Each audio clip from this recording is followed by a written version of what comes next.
The medium of video games. A common era that I tend to love playing from time to time. Whether it's having some competitive fun with friends in likes of Mario Party, Mario Kart, or Among Us, if that's still popular. Or even some known solo games like Sonic the Hedgehog, Mario, Legend of Zelda, Rayman, or the Arkham series. Or even more heavy storied ones like The Last of Us, God of War, or Red Dead Redemption. There's always something unique and enjoyable whenever it comes to that media format. But then there comes a time where some studios like Warner Brothers, Sony, Universal, and then the other studio under the sun would try to take their hand at taking one of those IPs and make it into adaptation with some varying degrees of success. Some can be, a disaster, some of them can be decent, and over time, some of them could be good. But it has been noticeably a notable instance since the beginning of, I'd say about the mid-2010s, where they've started to really improve a lot more, and to the point where now a lot of them are well liked, do pretty decent box office, and are very popular, and even get some award recognition. So this is what I'm going to discuss today. Today I'm taking you on a journey through all the history of the adaptations of video games, from its inception, its curse, and to its improvement future. And I will give my opinions and reviews on some of them that I have seen, and give my thoughts on them as well, and my hopes for the future. So anyway, welcome to the history and the lore of the video game adaptation.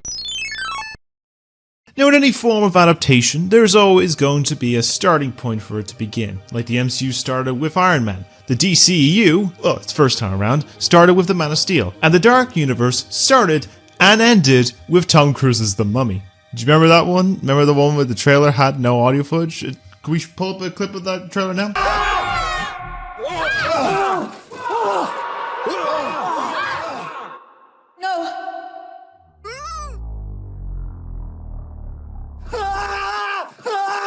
Yeah, it was like that. But with all video game adaptations, this was a similar thing.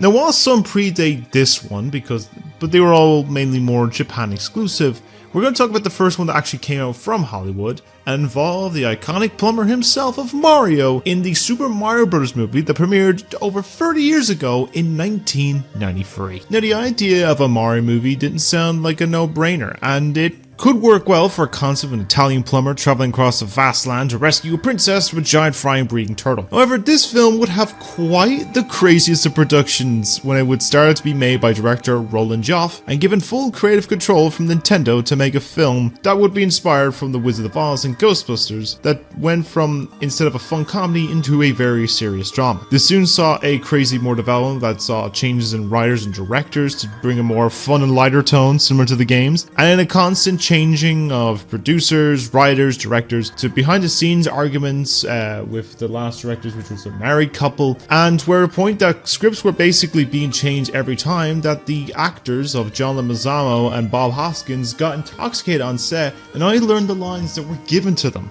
So basically, they didn't learn the lines much. And by the very end of it, it had very much little connection to the main series of games. Now, while there was some elements, like the names of the characters, and the main two have the same profession of plumbers in Brooklyn, everything else was a little different to the world created by the Kyoto-based gaming company, as the world of the Mushroom Kingdom is now a grimy, crime-ridden, colorless city that has survived a Mad Max film called Dino Hatton.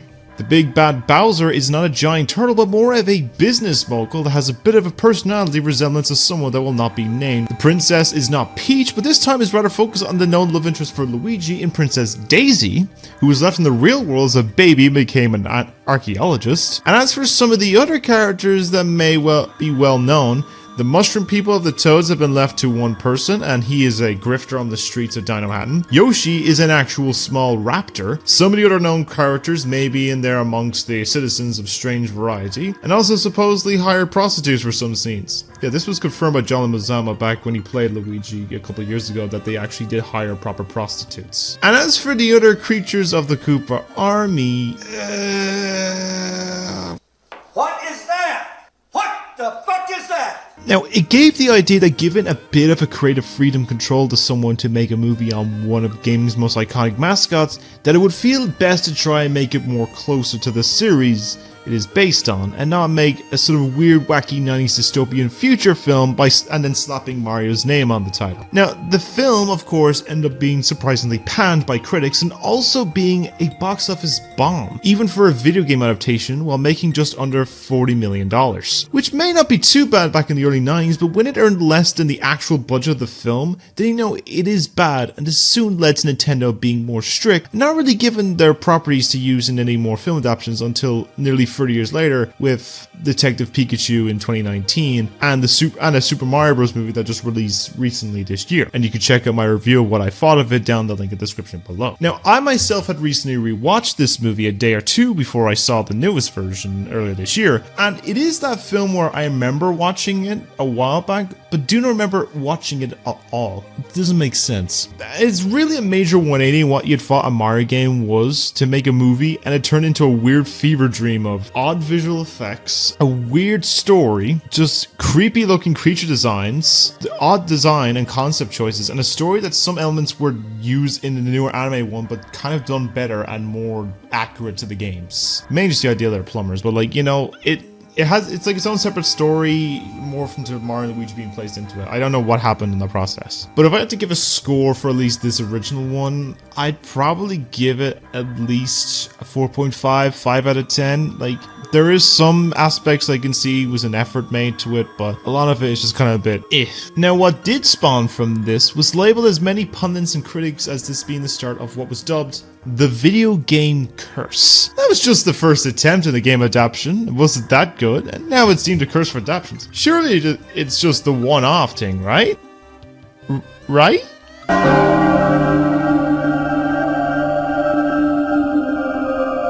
Now, while many had seen the likes of Mario just being a rough start to making movie adaptations in Hollywood, it didn't stop many other companies and studios wanting a piece out of that concept and making money in the process. From that point, no game studio's release was safe from big names in suits who came to them saying, "You provide game IP, we provide movie adaptation, equal amount to money." And basically all the big name titles in the industry were soon about to be hit with, you know, Hollywood coming knocking. We did see a few more in the 90s that were a fair amount of adaptations, with some forgettable ones like 1994's Double Dragon or 1999's Wing Commander, but some also showing case of having poor reception and box office with them. However, besides The Plumber, there were two other adaptations from this decade that, while they may not be well received from the critic side of things, they did get a bit of a following over time, did do better in earnings, and have a slightly better reception than most of the other ones in this list. And that was with 1994's Street Fighter movie and 1995's first film in the Mortal Kombat franchise. Now, both of these movies were proven to be more popular from fans when it came down to a little bit of thing known as recognizability. Whereas the Mario movie only really had recognizable aspects of the names of characters and the profession of the brothers,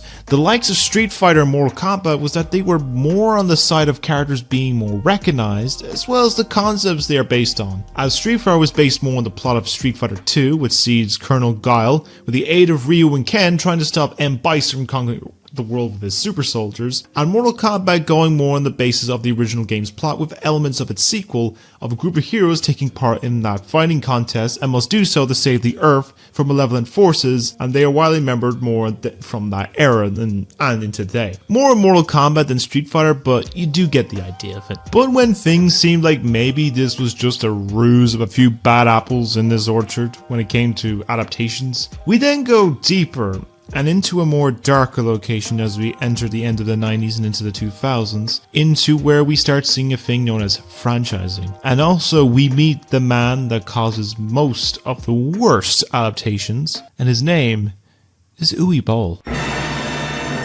Now, what I mean by when I say franchising, well, with all forms of adaptations, you are bound to not want to just keep it to one, as you have potential of a studio to seize, or a studio sees potential, mostly after they get dollar signs out of our eyes, to make a sequel, another sequel, a spin-off, a prequel, and all other quills under the sun. And it's really going to milk the series dry until there's really nothing left and they start making up shit. So first sign of franchising was actually before the 2000s, as following the original film in 1995, they released a sequel to Mortal Kombat in 1997 entitled Mortal Kombat Annihilation. And while it was highly anticipated, it was seen as being a lot more cheap looking and just a lot more disappointing than the original. It had a poor reception and didn't really do as much as the original did. But as we leave the 90s and head into the new century, as we go into the 2000s, this saw the makings of at least 3 franchising series adaptations. One that won't appear, like kind of a mix over the years with a few into the newer decades, but we'll get to them later. And the first that did do spawn was at the very beginning of the century, with the duology of the Lara Croft Tomb Raider movies, and then the current beginnings of the longest adaptation series with the Resident Evil franchise. So let's start with the one that's more recognizable to most people, and that is with the female-led Tomb Raider series. The original film released back in 2001, around 5 years after the original game released back in 1996, and at that point had released 5 games in its franchise, with nearly one every year. Now the film does follow the same aspect of the games, with Lara being a treasure hunter who crosses the globe after dangerous artifacts that could spell catastrophe. And this is similar with Lara trying to find and obtain an ancient artifact that has the power to control time and not let it fall into the hands, in this case, the Illuminati. Yes, the Illuminati's in this movie. Now, reception for this movie has not been given the most positive reception, but it did gain much of a cult following since then and to this day,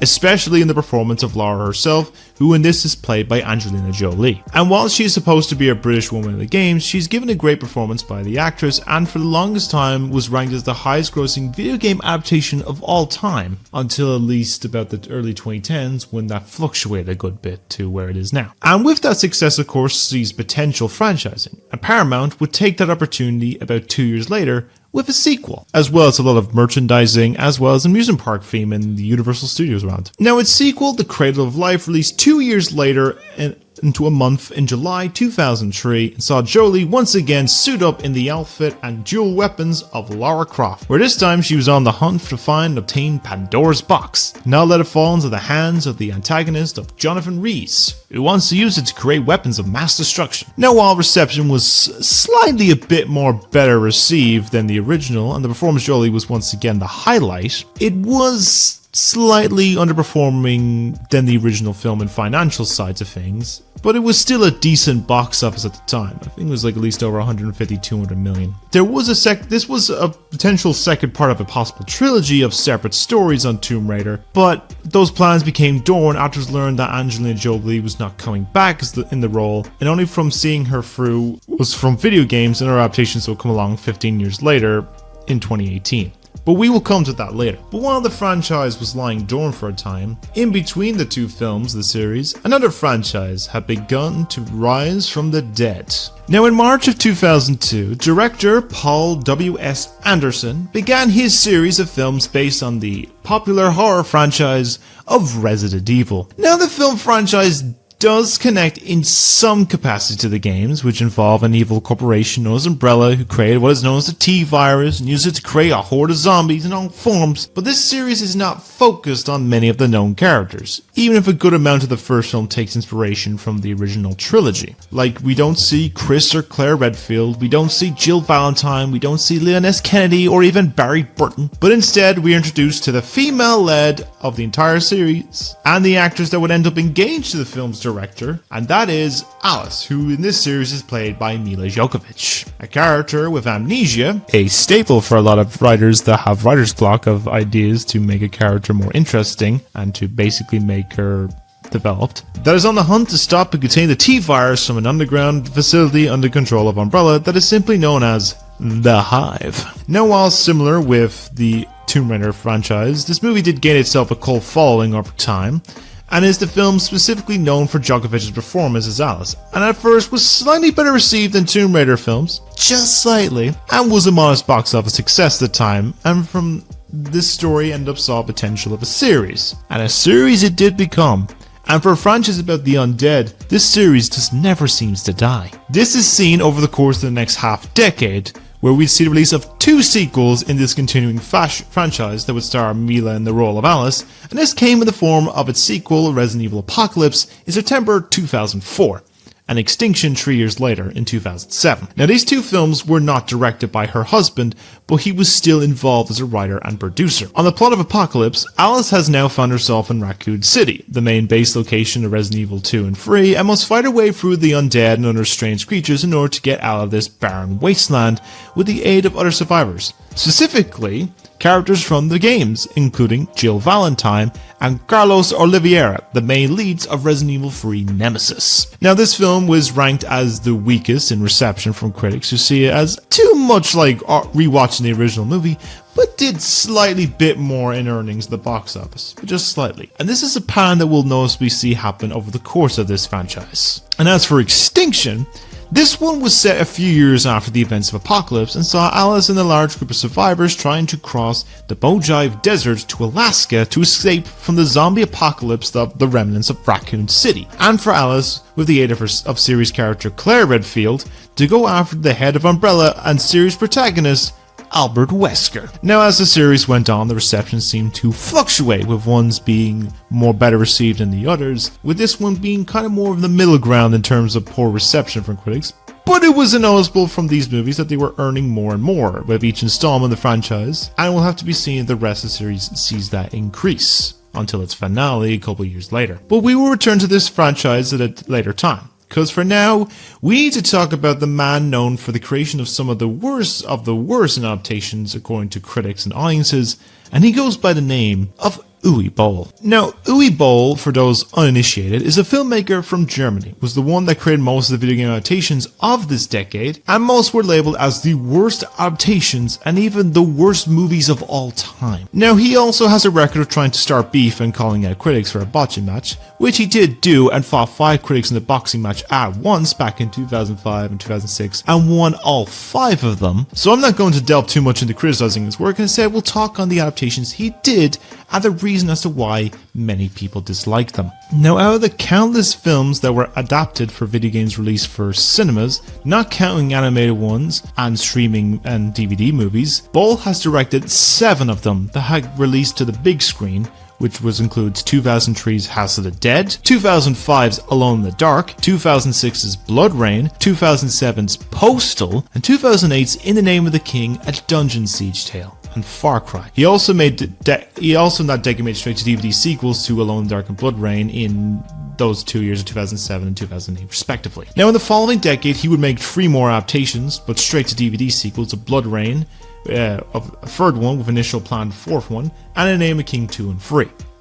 Now, while I did mention a lot of his adaptations have been labelled as the worst, it also comes in effect of his box office, as a lot of them do really poorly at the box office, with his highest earning being the Dungeon Siege Tale at just $13 million, and his lowest not even earning $150,000 with Postal. Now, a lot of the reason for the poor reception of these movies is that he's often credited for sources and people that worked on his projects that he tends to really take a sharp turn away from the proper adaptation of them, and add aspects from other films that he finds interesting to implement but may be further from the point of the game's aesthetics, and has gone on record to call out the likes of directors Eli Roth, Michael Bay, and Quentin Tarantino of all people, and called them the R word, which I'm not going to say here, or even in spoken form, because it's offensive. It is seen that the studios looking to make adaptations of other games have caught on since then and have stopped making adaptations, as both Kojima himself has specified that he doesn't want him making a Metal Gear Solid movie, and even Blizzard coming out to say that they didn't want him making the Warcraft film.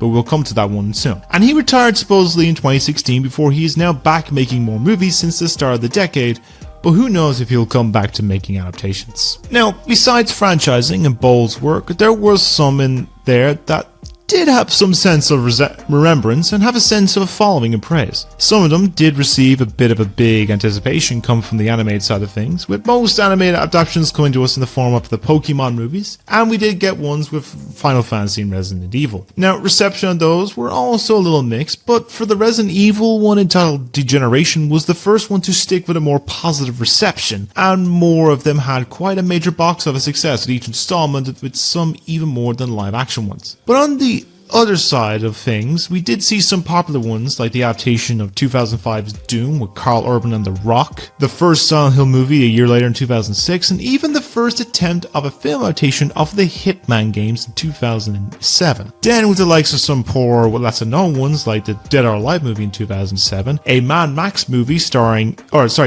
Payne movie starring Mark Wahlberg and Mila Kunis in 2008, and even a Street Fighter prequel film a year later in 2009 that focused on the character of Chun-Li, who was not using the same actors from the Street Fighter movie from the 90s, and will cap off the decade with those adaptations. Now, just for clarification, Chun-Li was played by Ming-Na Wen in the 90s. I can't remember who played her in this new one, but you get the idea. Now, it was at a point that many people had given the moniker that all forms of adaptations of video games were never going to be a profitable or well-received genre of film, as we have hit the dark era of them by the decade's end. And it seemed like there just really was no hope. But sometimes a glimmer of hope can appear in the darkness and could possibly bring it into the light. Now, as we head into the new decade of the 2010s, the hopes of a lot of adaptations were not that anticipated, and the bar for a lot of them were pretty much set very low. This was proven with the unanimously panned movie based on the fighting game of Tekken in March of 2010, that also bombed hard with audiences too. However, there was another film out that year that did see some hopeful potential of possibly doing good, and that was coming to us from the only one adaptation from the House of Mouse of Disney, with their only attempt being Prince of Persia: The Sands of Time. And there was hope, as at the time Disney were ones to make some top quality films on the animation side of things, and prove they can do adaptations very well with the Narnia movies and the live action stories with the Pirates of the Caribbean franchise. So there was hope. This new film was taking the inspiration from the games of the original title of Sands of Time, as well as The Warrior Within and The Two Thrones, and sees the Madeline Dastan teaming up with the Princess Tamina to stop the plans of his uncle Nassim from controlling time with a special dagger that can reverse the flow of time with its mystical powers. Now, this one was a lot more high budget and had some big names, even if those big name actors like Jake Gyllenhaal, Gemma Arterton and Ben Kingsley were criticized, as it was seen as whitewashing the cast, not using any actors from the actual location of the games and films is set in Persia or sort of the Middle East. Nevertheless, it was still panned from a lot of critics, but a lot less so than about 80% of the adaptations from the 2000s, and soon became for a short while the highest grossing adaptation. Even the film made around $350 million, it was still seen as a box office disappointment for Disney, who, surprisingly, is about as accurate as they are today, where basically even if like a $400 million film is made from Disney, it's still seen as a disappointment. But it was starting to see an improvement with all these other adaptations, and it could become good someday. But we'll get to that soon. Well, it's that time again. It's time to return back to franchising, with the return of two series from the continuation and ending of their franchising, and that was the following two Resident Evil movies of 2011's Afterlife and 2012's Retributions, and the other was a sequel to Silent Hill in 2012 with Revelation. Now, with Afterlife and Resident Evil, we saw the return of Paul W.S. Anderson back in the director's chair for the remainder of the films, as well as these two hopping on the craze at that point of every film being released in 3D, to some varying degrees of success with a lot of them as well. And the plot for each of them continued the story of Mila Jokovich's character of Alice, with Afterlife seeing her learn and trying to get to safe haven known as Arcadia, with a group of their other survivors, which includes both Redfields of Chris and Claire, while trying to escape the clutches of the Umbrella Corporation. And as for Retribution, she is on the hunt for taking out those responsible for the creation of the T-virus that is on the verge of wiping out the entire human race. Now, while the reception is still as mixed as ever for these films, they were still making a fairly decent profit for adaptations, and one or two even making over $300 million. And then would see the series come to an end with the final chapter in early 2017 that sees them face off against Wesker and the remains of Umbrella with the aid of the remaining Apocalypse survivors, and at that point, with this franchise now finished, becoming the highest earning film of the franchise, despite still the mixed reception that all of them got. And as for Silent Hill, I did noticeably gloss over the first film, which, to give for context, is about a creepy, desolate town in the middle of nowhere, and has a main focus on a mother named Rose looking for her daughter Sharon, who has suddenly gone missing after an accident on the way to the town. Ah, Jesus, Sharon, you got your mother scared. For its sequel, we are introduced to the character of Heather, who has discovered that her identity is false on the eve of her 18th birthday. Weird time to find out on the 18th birthday, and that she soon spirals down a dark and dangerous turn of events that lead her to this supernatural town. Now, while the first film did get more of a cult following over the years, its sequel is not as well received and earned less than half the original film's box office, and did get much poorer reviews. Both of them had a form of seeing their series end for a time being, but it is not for long, as they both made or are making a form of return to the present future. But we will delve more into that in the final part. Now, on the last few films I will mention on the first half of the decade were a mixed bag, with the remainder of the straight video game adaptations being 2014's Need for Speed with Aaron Paul, 2015's Hitman Agent 47, Rupert Friend's Agent 47, that both did decently alright with earnings, but reception was rough, especially for Agent 47 with an 8% on Rotten Tomatoes. This was, however, not the only films that had an aesthetic of a gaming concept, as there were two films that released that also took those elements, with one being well beloved, critics and box office positive, and earned award nominations, and garnered a sequel 6 years later, and one that was based on a YouTube short film from the late 2010s, and was a mixed bag received film but had an interesting idea, and these films were 2012's Disney movie Wreck-It Ralph, and 2015's Adam Sandler comedy Pixels. I know technically they're not adaptations of video games, but I'm going to add them in because they have the vibe to them, and because I really do like Wreck-It Ralph. And this is focused on the title character as he's tired of being the villain of his arcade game of Fix-It Felix Jr. and wants to go off and prove he can be a good guy, where he soon ends up in a Candyland kart racer known as Sugar Rush and becomes friends with a young outcast by the name of Vanellope, and who's an outcast in her game due to her glitching. And we'll discover a way that while he may be bad, it is still good. Now, I personally, of course, love this film, and so do a lot of other people. And it did spawn a sequel a few years later that, while it was well received at first, was soon hit with a lot of mixed reception, especially online, for not really going too hard on its internet aspect it was titled after. Although I did enjoy a good bit of it, and we'll delve more into these films in a future rewatchathon when I get to them. And then as for Pixels, I mentioned this was based on the video game short film, which spawned into this Sony film about a tale of back in the 1980s, a capsule was sent into space full of items that were used to try and contact alien life. And something did answer and saw the likes of video games as an act of war, and soon start an alien invasion where their attack defense were in the form of those characters like Centipedes, Donkey Kong, and Pac-Man, and we'll see 4 gaming champions from the 80s being enlisted by the government as the world's only hope of stopping the world from being destroyed. Now, it is goofy, it's not great, but I did enjoy it.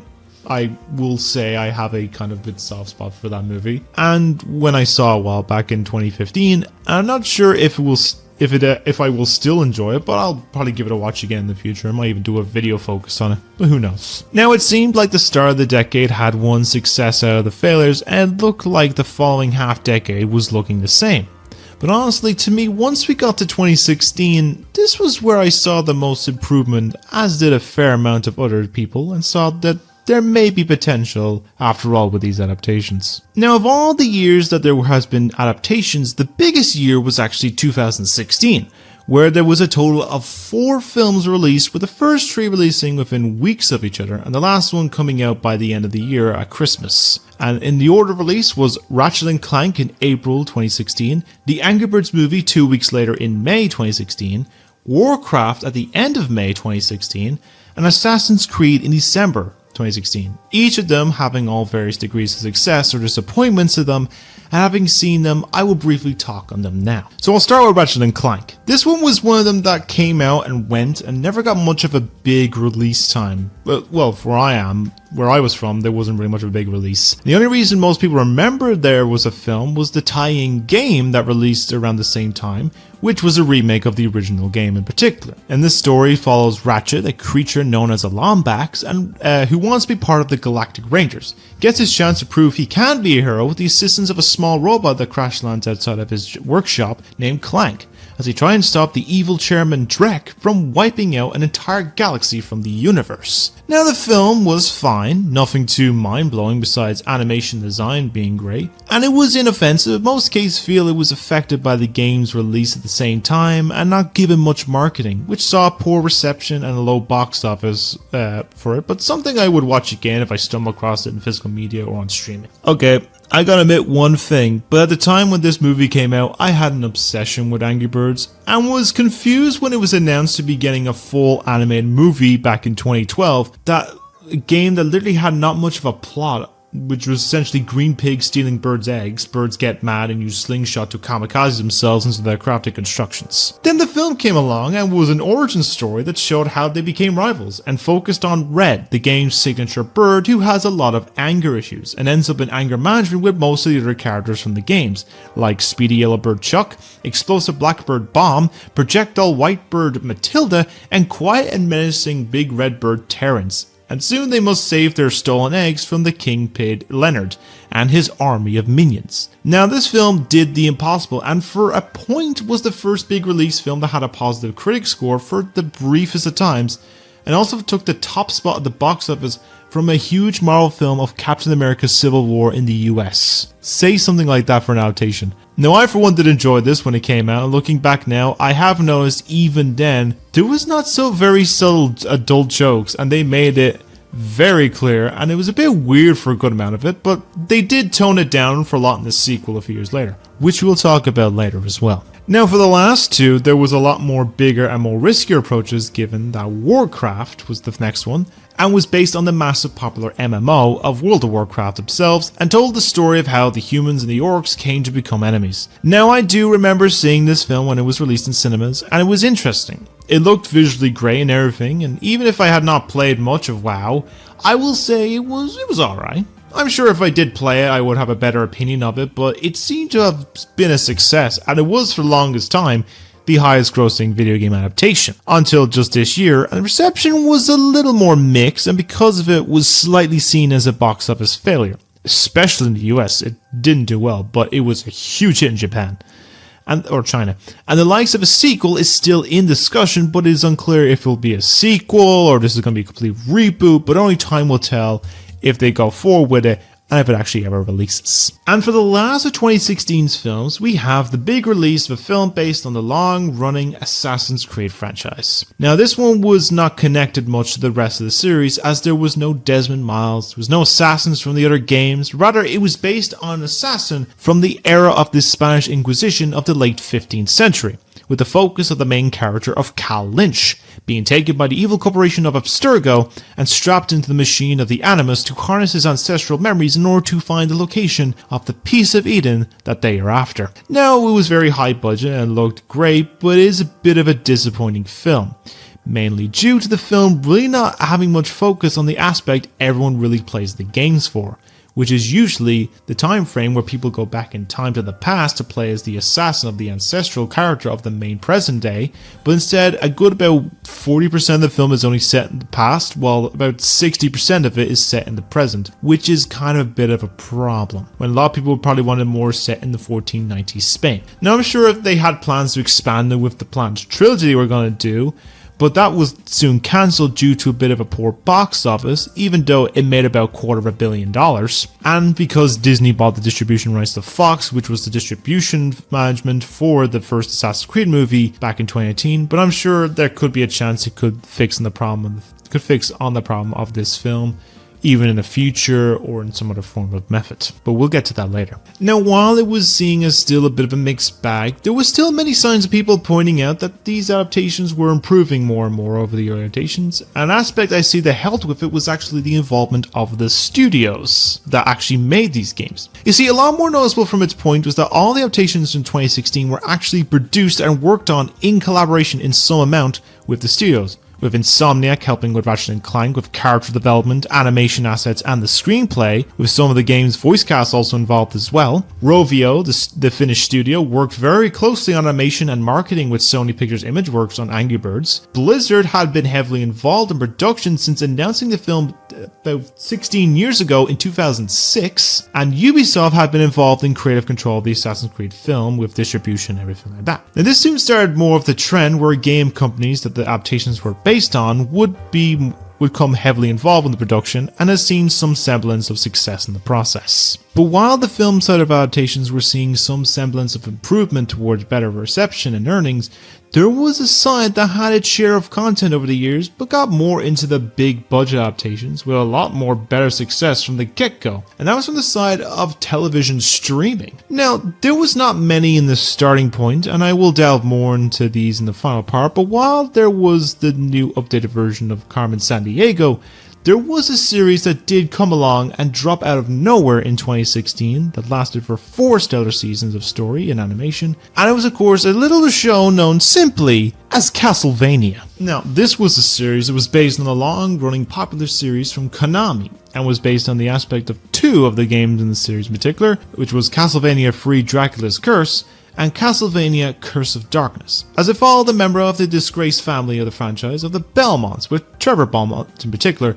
as well as Alucard and Sifia Belnades, as they would defend the land of Wallachia from the evil Dracula and his minions. Now, while this was not worked on from the studio that made the games, and not a full adaptation of the games itself. It was supposed to be a film adaptation at one point. It was done in a fresh and unique take on the element found in the series, and done in a stylized, flashy way of anime, and the series proved to be universally praised from beginning to end, with most complaints being pacing issues, but you get that with anything, and showed that the ideas of making a good adaptation could be based on making it feel close to the material without fully copying it fully, but making it feel like it's part of the universe as well. Now, it seemed it was looking like the idea of making a good adaptation from a game was a best bet with a TV or streaming series, but the film side was still making an effort of improvement and saw a better film reception for both of them, with a new obscure game getting a treatment and return of one that had been franchising that hasn't been seen around for about 15 years. On the franchising side of things is with the all-new version of Tomb Raider, that was not with Jolie but now with Oscar winner Alicia Vikander in the role, and was more of an origins to the explorer herself, with inspiration taken heavily from the 2013 reboot of the franchise and the 2015 sequel, where it did take set pieces from those games. It did have its own story that mixed elements of both plots, and it turned out a modest box office success, even if it was just short $2 million to break even apparently. But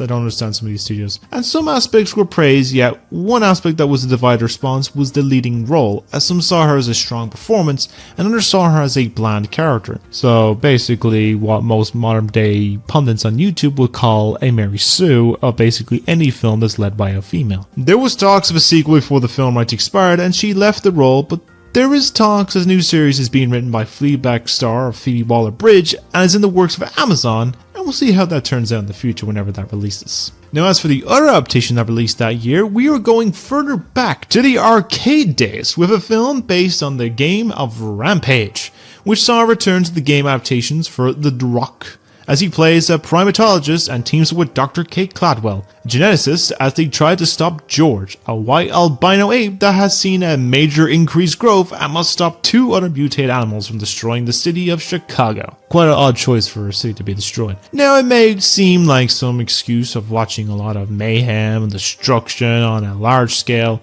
and for Dwayne Johnson to flex his huge biceps, and you would not be too wrong, as the film is of big action set pieces and was praised for that, as well as on visuals and performances, and then criticized for basic plots. But it did however become one of the highest grossing adaptations, so it did have some success come from it. Now it's looking like that films were heading in the right direction, but the reception was still reception getting slightly better, but still in the area of the mixed reception. But it was only a matter of time before it would cross the mark of success in earning, as well as being a film that was more positively received. But a few months later, after Rampage at the big screen, we got the first look of a film that would do just that.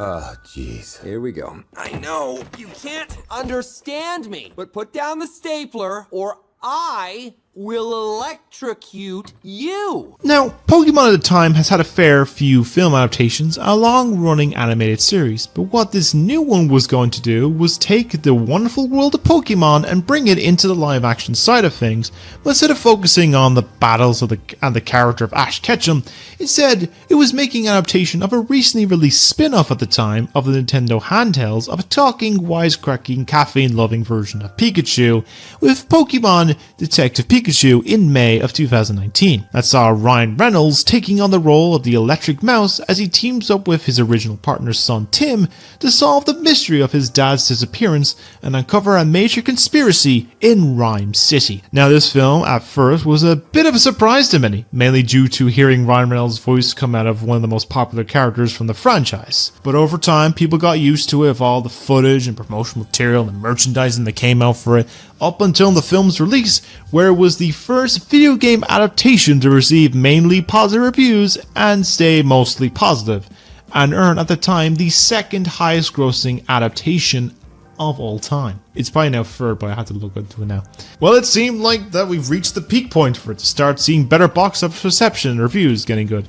I'm sure everything is going to go well, right? Meow? Oh dear.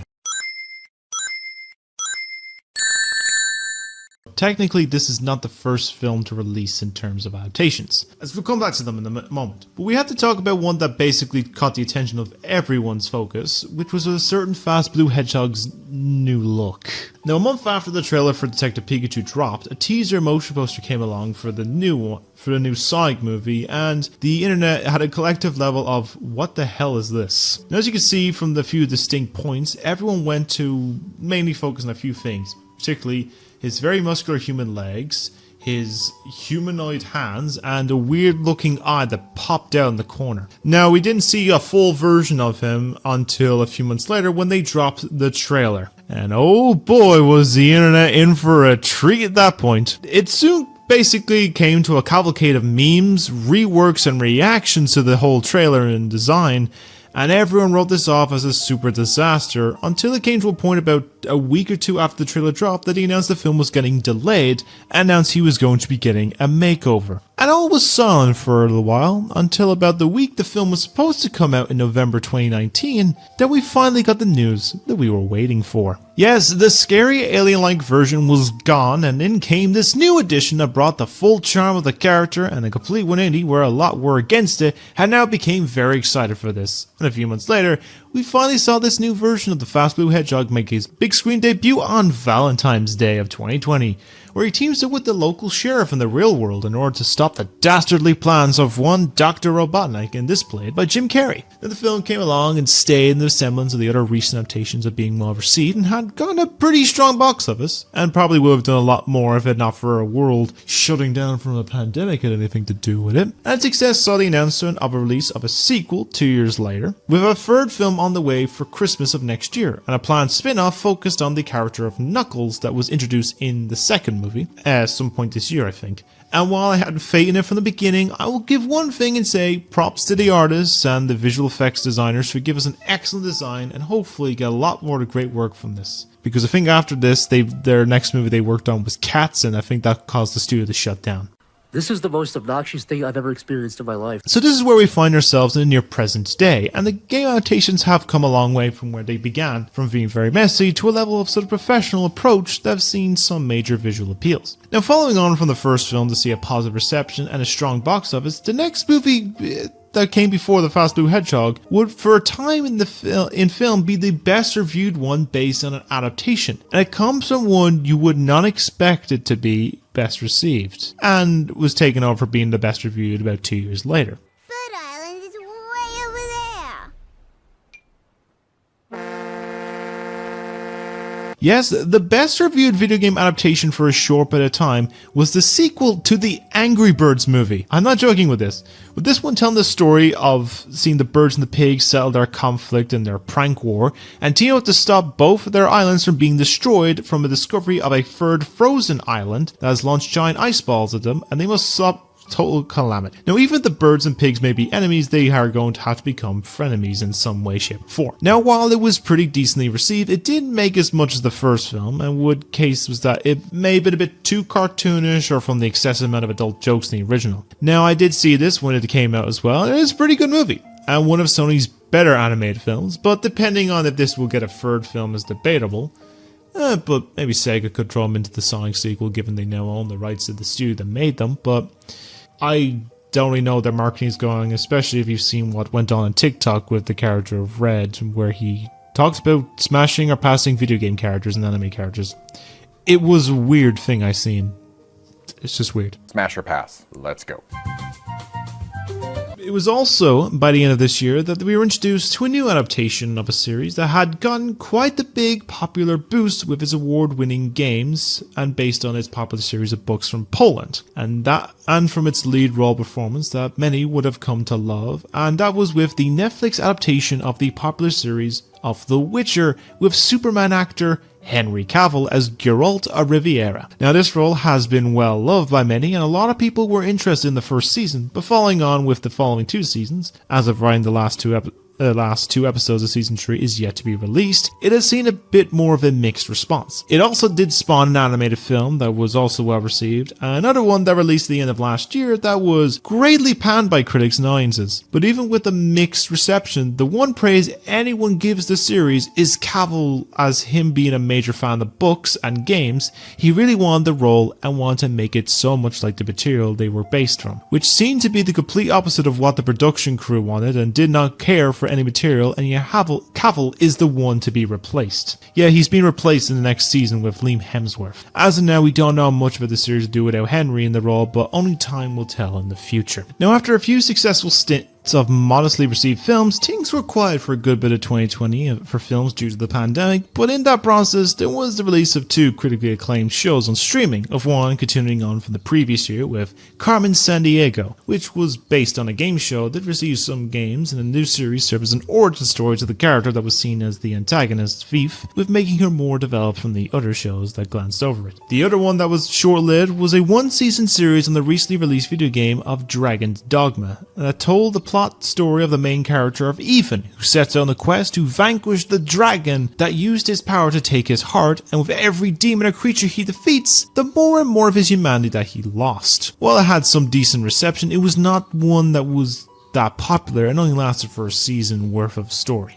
However, it didn't end with just 1 film and 2 shows in 2020, as there was one other adaptation that came along and starred Adaptation Queen Mila Jovovich once again in an adaptation of the popular Capcom series of Monster Hunter, but with the twist of her character of Captain Atremes, an army squad leader who gets teleported from their own world into the world where monsters and humans coexist, and must find their way to get back home with the help of a mysterious hunter. Now, the gimmick is similar to the Resident Evil films, with it taking place in the same world, but much focusing on the characters we know too much about, and some were taking a little mixed on it, as well as with the critics praising its visuals and action, but direction and editing were not that strong. It also was disappointing at the box office, but I can give it a pass as the film did come out at the time in the midst of the pandemic, so I'd say for the time it was decent, but if it wasn't then, it can be debated if what went wrong. Now, there was at least another 2 forms of franchising that we can talk on the left, but before wrap this up, and one was the last that had the most adaptations with a new film and series, another that has been dormant since the 90s, unless you want to count some of the animated films in the franchise. So after being dormant in live action films since the mid 90s, but still been present around with animated films and the video game franchise it's based on,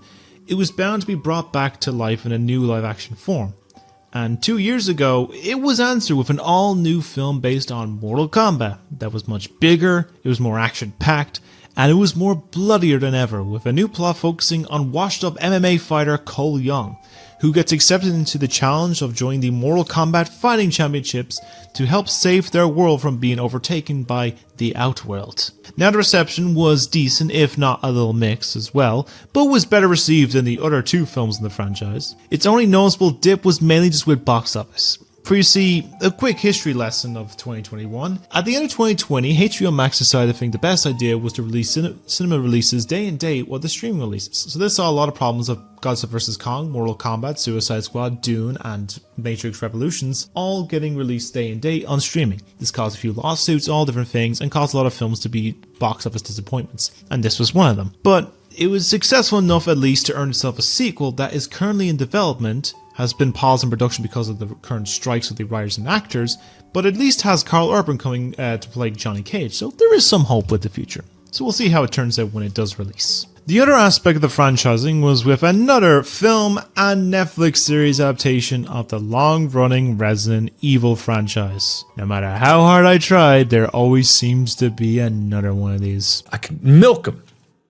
I can milk you. So the first was the film released of Welcome to Raccoon City, and this one was labeled as being more of a faithful adaptation to the games, with one combining plot elements of both the original and 2's story, and saw the appearance of the Redfields, Leon, Jill, Ada, and Wesker. Now, it was praised for its more faithfulness. Not much else was especially a debate on the casting of the characters. It also wasn't the biggest of moneymakers and was the lowest earning in the series, but again, still in the pandemic era. As for the TV series, there was potential, and most people usually give praise to the game adaptations on Netflix, with it having a more present day setting to everything, but it failed to really appeal to both critics and especially audiences, and was cancelled just after one season a few weeks after the series premiered. Not much else is known on the future of this franchise besides animated film versions currently coming out. I'm sure the series, like the zombies, will never stay fully dead. Now, as the remaining films of this era, we have both the best reviewed film adaptation, which came to us in 2021 as well, and an adaptation that has been in development hell for nearly a decade. So for the best reviewed film is coming from Werewolves Within, an adaptation of a multiplayer VR game from Ubisoft that sees a group of people being stuck in a Vermont town during a very heavy snowstorm, but soon turns into a game of life and death when it's suspected that one of them in that group is a werewolf in disguise. It is still, as of writing, the best reviewed video game movie adaptations, and while it didn't make the biggest of box office returns, given the small amount of cinema showing it, it did become the most popular iTunes purchase for its genre type, so a bit of success in the overturned thing. And as for the one stuck in development hell is the adaptation of Naughty Dog's popular series of Uncharted that starred Spider-Man himself, Tom Holland, as Nathan Drake, as he meets the charismatic grouch Victor Sullivan and go on a worldwide adventure to find the lost treasure of Magellan's expedition to the Indies. Now, this one is not bad, but it has the whole thing of trying to put in something from all the 4 mainline games at once, with a major focus of it taking to 2016's Thief's End, with elements of the previous 3, including the above planes, the plane scene from Tree, and a few other ideals. Now, it was initially Mark Wahlberg was going to play Nathan Drake before it ended up being replaced by Holland, and he became Victor Sullivan once things started to pick up. Now, despite its mixed reception, which at part was also due to the casting of the main leads, a theme that will kind of appear at least once more in this piece, it was also a very modest success for adaptations, and is one of the highest grossing adaptations and the biggest earner of the 2 films of 2022. It just beat Sonic out by just $2 million. Which is surprising. Now, jumping from films back to TV again, it would see a select amount of adaptations releasing to critical acclaim and some dubbing them as the best of adaptations. And that started with the League of Legends series of Arcane. Now, the idea of a League of Legends adaptation was seen as a bit of a weird choice, but then out of nowhere, the series came along in late 2021 and became one of the most beloved adaptations of all time that focuses on the origin of 2 iconic characters of the series, Vi and Jinx, and set in the utopian Pill Tower and oppressed underground of Zon. What came along was the appeal of those who never played the games, and those that are diehard fans. I agree, as it is excellent, and with a second season confirmed in the works, let's hope they strike lightning twice, shall we? Now, as for the last of the releases of last year, saw a variety of choice, where its animated or anime-inspired ones were well praised, while the live-action selection was a bit more mixed. So on animated side of things, we got a full series of the adaptation of Cuphead, based on the challenging boss battle indie game from 2017, which looked at the misadventures of Cuphead and his brother Mugman as they have fun on the Inkwell Isles, while staying one step ahead of the mischievous devil that wants their souls. This kept the charm of the games with the classic 1930s hosepipe animation, and proved to be quite a success overall, and quite a spectacle of animation this day and age, I will say. I did enjoy the series, and it was quite funny. And it wasn't the only thing the Blue Blur had released that year, as he also saw a new animated series from Sonic, courtesy of Netflix, with Sonic Prime. As he caused the creation of the Shatterverse from the Paradox Prism he accidentally broke, and he goes a new universe to restore the crystals from being obtained from the variations of Eggman. It was also proved to be a well-received series, with a second season just recently released to the same positive reception, and would not be surprised if released a third one soon enough. And lastly, in the animated side of things, we saw an anime of a fairly recently released game that was quite anticipated that launched with a major mess, and that was with Edgerunners, a series based on the recently released Cyberpunk 2077. This is a prequel to the game set a year before the story's events and focuses on a street kid named David, who begins to survive on the wrong side of the law as an Edgerunner, or a mercenary, after losing everything in the drive-by shooting. Now, visually it does look stunning, and will need to give this a proper watch before I head into the world of Night City myself to really see what it's all about. And on the live action side, while I already mentioned RE, there was one other series that came out last year, and that was, with its very divided opinion, was the high budget adaptation of the Halo series. Now the series follows Master Chief as he defends the entirety of the humanity from the alien covenant in the distant 26th century. While the action, cast and visuals were a highlight, the big debate from many audiences and critics was from its deviation of the source materials, due to the Chief kept removing his helmet to show his face, and that he was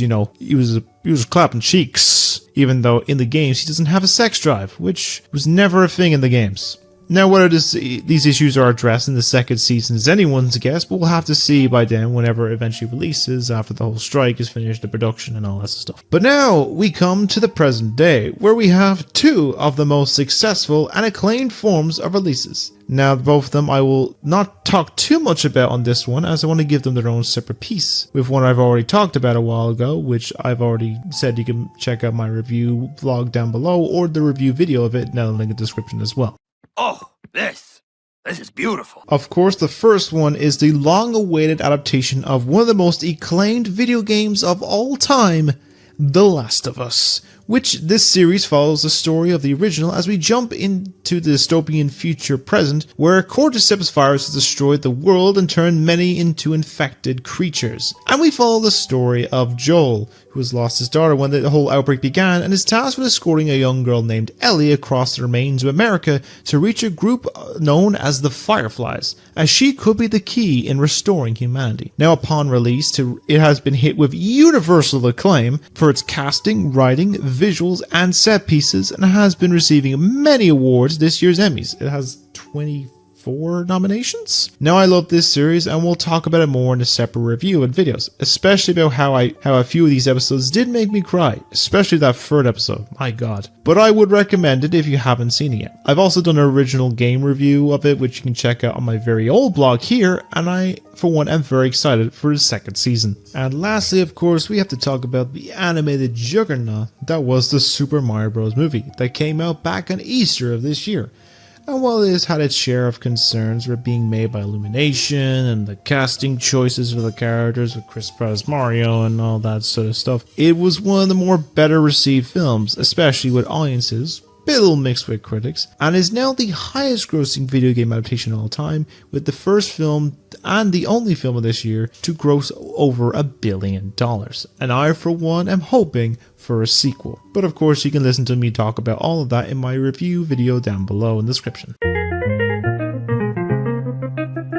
And now, as I wrap this whole thing up, there is to know that there are plenty of other adaptations to still check out for the rest of this year and beyond. So the closest this year we have on the show side an adaptation of the Twisted Metal series and the rest of the third season of The Witcher that are both releasing as the time of recording this week. As on the film side, we have the long-awaited adaptation of Five Nights at Freddy's, and even an adaptation of the indie hit of last year, Iron Lung, and has been made, directed, written, and starring the YouTuber Markiplier. Which sounds a bit concerning, but you have seen his projects, he has made them. There's a sense of being in good hands. Beyond that, we have some of the future, like a series on Watch Dogs, a Castlevania follow-up, Assassin's Creed and Horizon franchise coming to Netflix, and Fallout and God of War coming from Amazon. And with films like a live-action Minecraft, a sequel to Sonic the Hedgehog, and others like a Borderlands film, Firewatch, Saints Row, a sequel to Detective Pikachu, Portal, and so much more that I will not list here, as this piece has gone on way too much longer than it needed to be. And